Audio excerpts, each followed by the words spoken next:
বলছি দাদা, তোমার এই যে ট্যাঙ্কির কাজটা হচ্ছে, আচ্ছা দেখাও একটু। তা তোমার কাজটা কেমন লাগছে? ও একদম ভালো হচ্ছে। তোমাদের ওই বিহারে এরকম ভাবে ট্যাঙ্কি ঢালাই হয়? না না, কোনোদিনের জন্য হবে না। ব্ল্যাক স্টোন দিয়ে হয় না।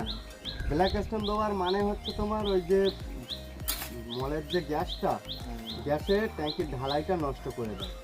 ভিতটা ফাটবে না। হ্যাঁ, ওই জন্য ফাটবে না, ওই জন্য তোমার এই ব্ল্যাক স্টোন দিয়ে করা হচ্ছে, বুঝতে পারছো? আমাদের এইসব জায়গায় এই এই কাম হবে। খুব খুব সুন্দর হচ্ছে। ভালো হচ্ছে, একদম ভালো কাজ হচ্ছে, একদম পারফেক্ট। আচ্ছা দেখাও একটু। এই যে ব্ল্যাক স্টোন দিয়ে তলায় ব্ল্যাক স্টোন দেওয়া দিয়ে ঢালাই করা হচ্ছে। এখানে একটা পেন বসবে, আর এখানে কোমোটের লাইন হবে, হয়ে অ্যাড হবে।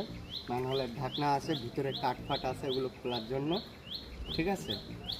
আর ভিতেও মাটি ভরাট হয়ে গেছে, অল্প বাকি আছে। এরপরে কলম ঢালাই হবে।